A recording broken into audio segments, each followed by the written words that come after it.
안녕하십니까. 정통 주식 채널입니다. 2021년 7월 11일 일요일인데요. 오늘 영상에서는 그 대선 관련주에 대한 중간 점검 결과, 지금 현재 다음 주에 그 대선 관련주로 우리가 관심을 가져야 될 그런 종목들에 대해서 말씀드리도록 하겠습니다.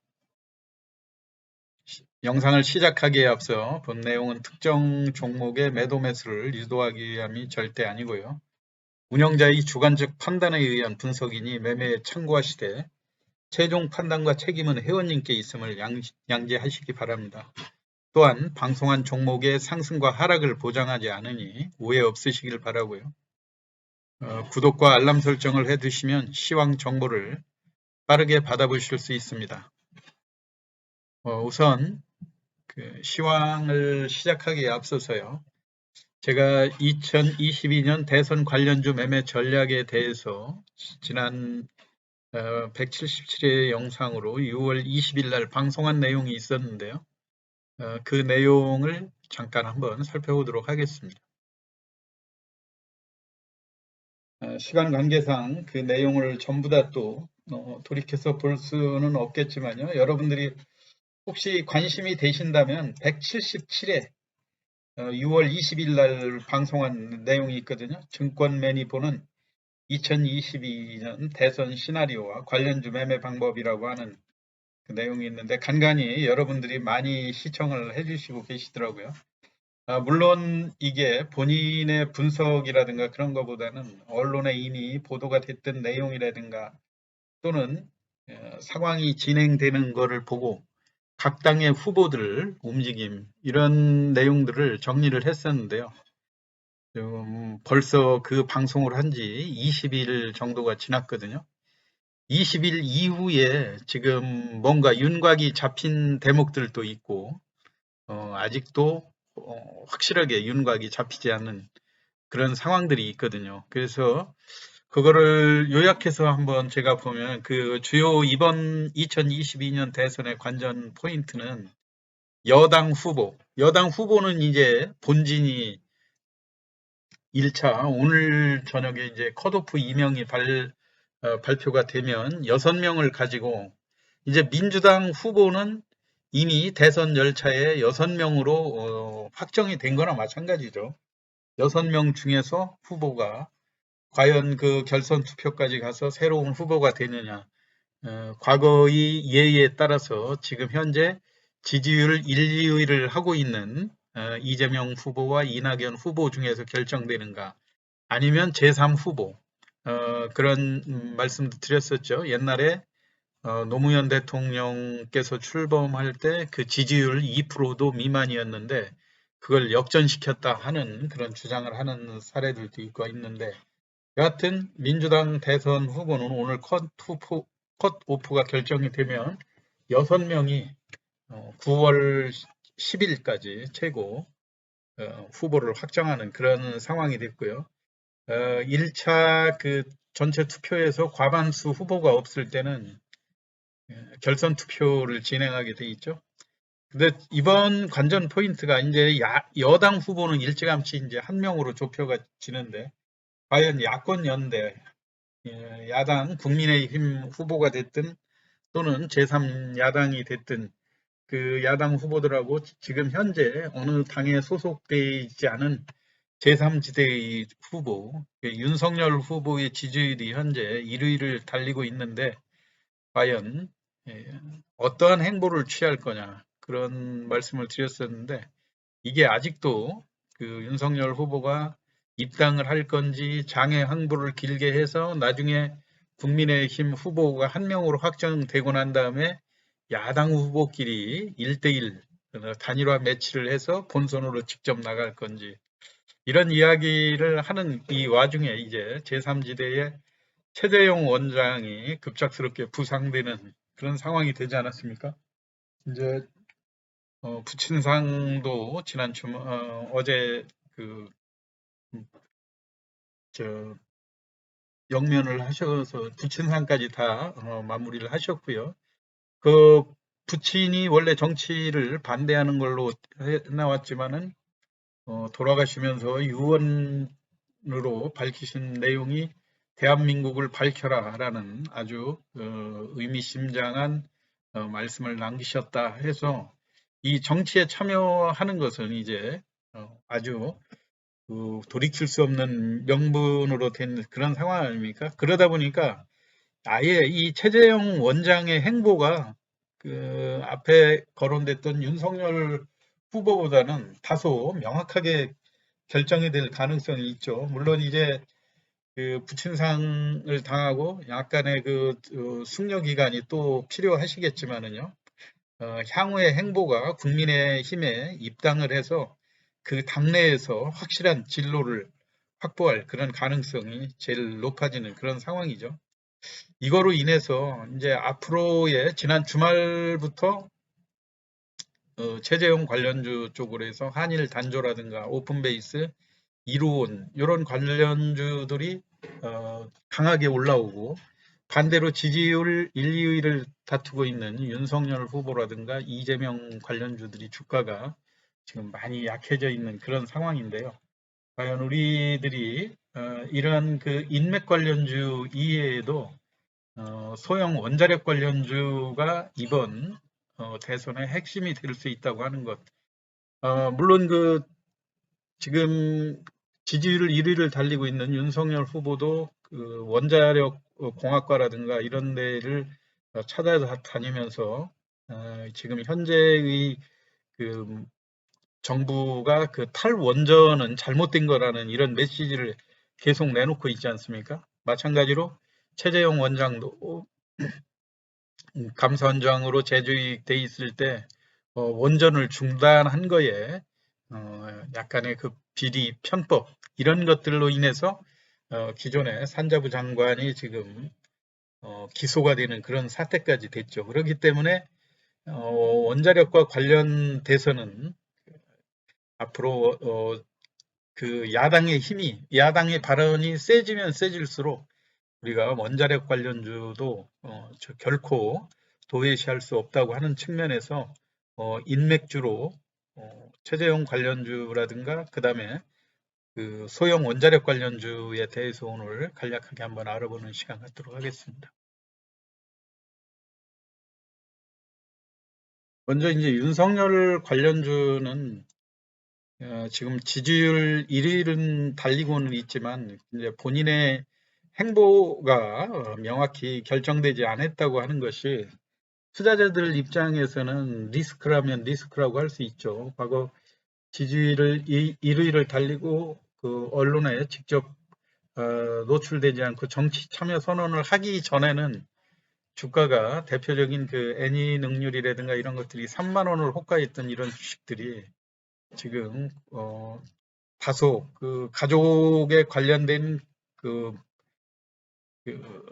저기 법률적인 그런 문제들이 좀 약점으로 작용되고 또 본인에 대한 그 캠프에서도 국민의힘당에 입당을 할 건가 아니면 제3지대에 계속 남아 있을 건가 이거에 대한 설왕설래 그리고 과연 지지율을 계속해서 유지를 할 수 있을 건가 이런 거에 대한 이 행보에 약간 믿음이 점차 조금 약화되는 그런 측면이죠. 오히려 정치 참여 선언을 하고 관련주들은 주가가 많이 하락되어 있는 이런 모습들을 볼 수가 있죠. 그런데 향후에도 이거와 관련돼서는 명확히 답이 없는 가운데 불확실한 그 행보가 될 수 있다고 하는 측면에서 다소 일시적으로 지지를 고공행진을 계속하고 하게 되면 주가가 다소 일시적으로 반등하는 그런 모습은 보이겠지만 이렇게 그 하향 조정하면서 조금 다소 그 불확실한 그 횡보 양상은 길어질 거라고 생각이 들고요. 역시 마찬가지로 덕성도 그런 맥락으로 이해할 수가 있죠.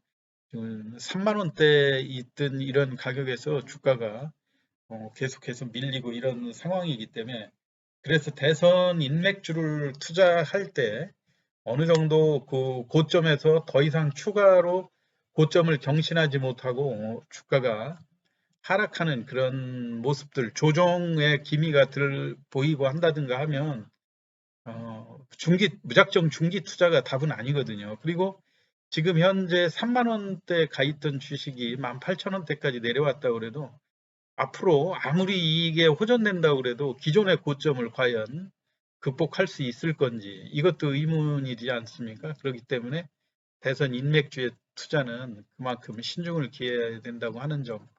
히림이라고 하는 종목도 역시 비슷한 흐름이죠. 11,500원대에서 지금 보통 35%에서 40% 정도 다 하락돼 있는 이런 불확실한 국면이 지속되고 있다고 하는 점 여러분들이 참고를 하셔야 될 것 같고요. 또 여권의 이재명 관련주도 역시 마찬가지죠. 지금 그 본격적으로 경선에서 토론회라든가 이런 쪽에서 집중적인 견제를 받다 보니까 다소 후보의 위상에 흠집이 가는 그런 내용들 그리고 지금 현재로도 굳건하게 지지율을 여당 내에서 지지율 1위는 유지하고 있지만 과연 계속돼서 가는 그 경선 과정에서 초반에 과반수를 확보하고 그대로 여권의 후보로 확정이 될 건지 갈수록 험난한 여정들은 많죠. 이걸로 인해서 역시 마찬가지로 이재명 관련주도 고점에서 많이 동신건설 같은 거 6만 원 넘었던 가격이 지금 일시적으로 5만 원도 깨고 지금 내려온 상황이고요. 주말에는 금요일 날 다소 이제 주말에 그 컷오프라든가 이런 것도 발표되고 하면 지지율 면에서 그동안 약간 그 횡보를 보였던 그런 것들이 일시적인 반등이 기대된다 해가지고 주가가 조금 반등세로 끝났었죠. 에이텍이라고 하는 종목들도 역시 차트는 비슷한 흐름인데요. 다소 윤석열 후보 관련주보다는 조금 낙폭은 적을지 몰라도 그래도 하락하는 추세는 비슷하다 하는 점 토탈 소프트 같은 것도 같이 이렇게 볼 수가 있고요.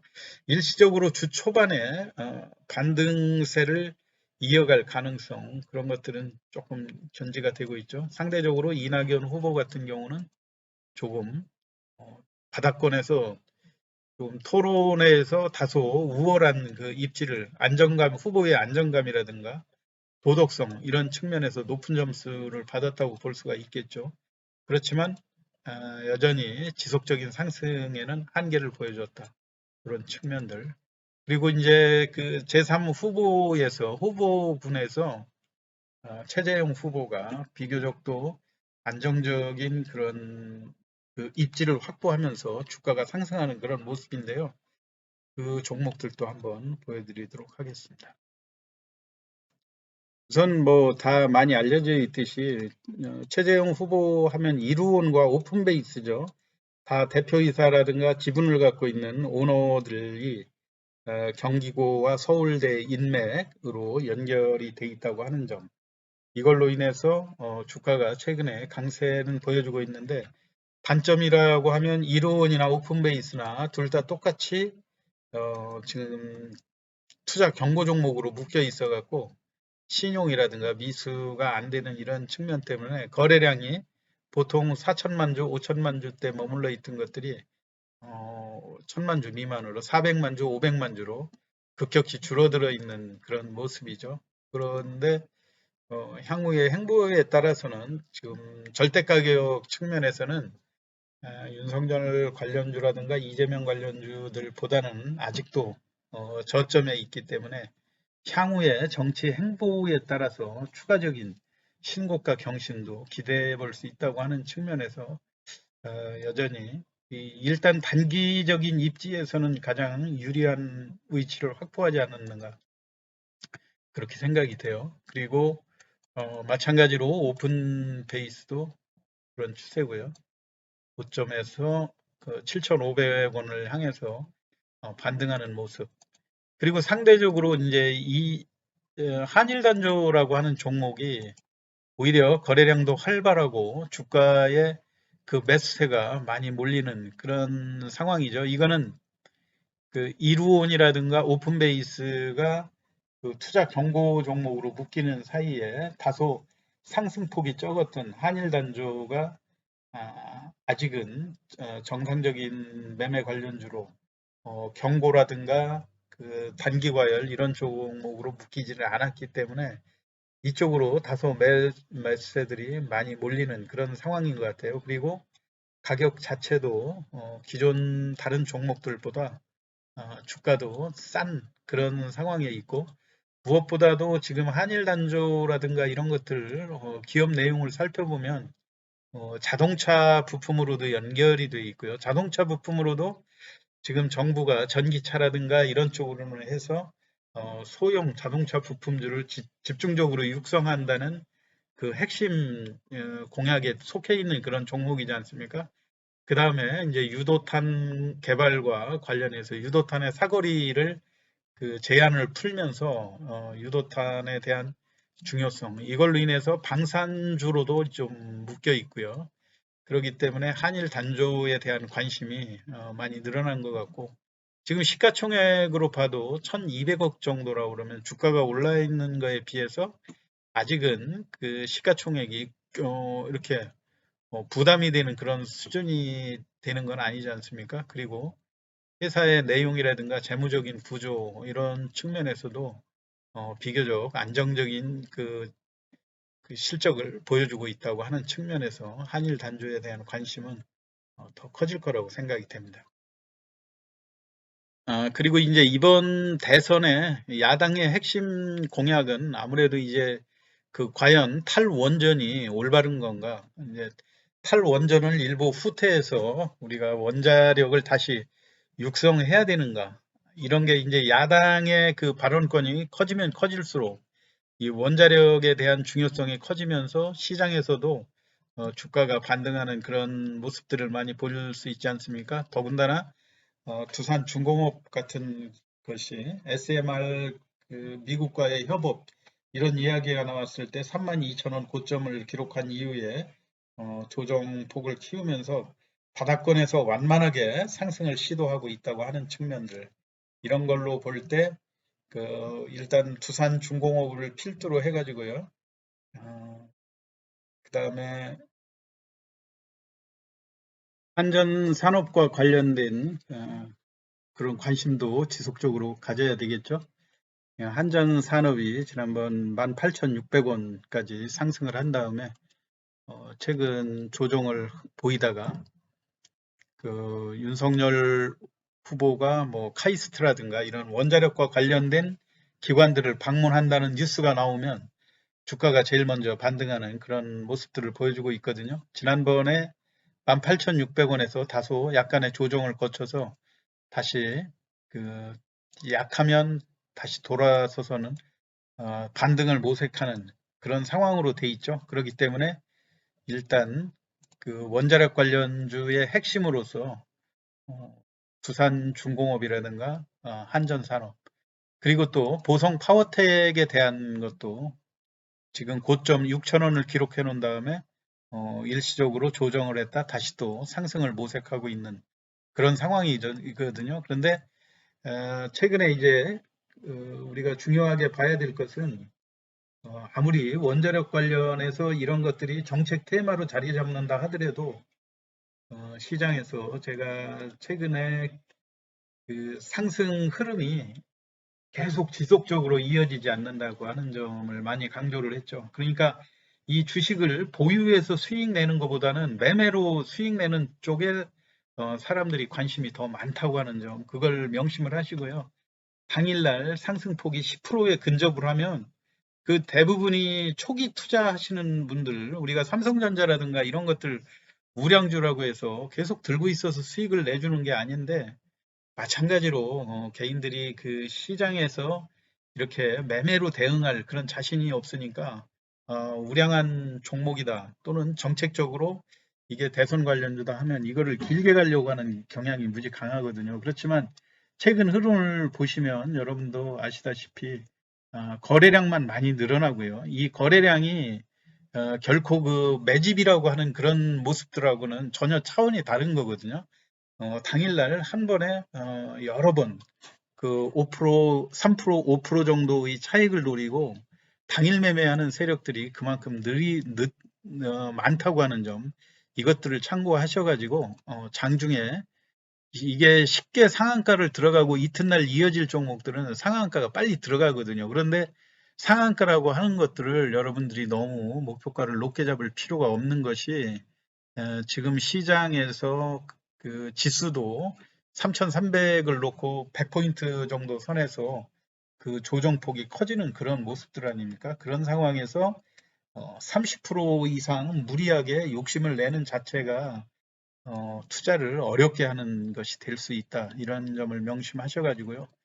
당일날 한 10% 정도 고지에서 장 마감 시간 전까지 별다른 고점에 대한 행보가 없이 좀 주가가 조정하는 모습을 보인다 하면 일단 중간에 매도를 해놓고 종가에 다시 매수하는 전략.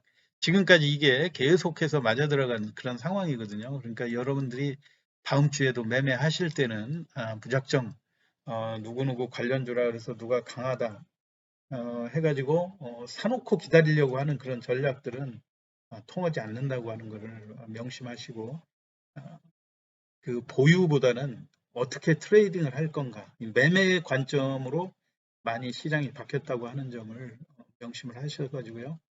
일단 관련주들을 제가 여기에 정리를 많이 해놨는데요. 이게 이제 대선 정책주도 되지만 또 일부는 그 인맥주로도 연결돼 있는 이게 이 종목들이 비교적 다른 그 정책주들보다는 주가의 조정이 좀 크게 나오지 않으면서 반등할 때 반등폭이 큰 그런 종목들로 모아놨거든요. 여기에 일진파워라든가 우리기술, 우진 이런 종목들, 그리고 대한전선 이런 종목들도 3,000원 선에서 다소 밀리는 듯 하다가 외국인 매수가 그때그때 들어오면서 다시 또 그 주가를 끌어올리고 하는 것들이 반복이 되고 있고요.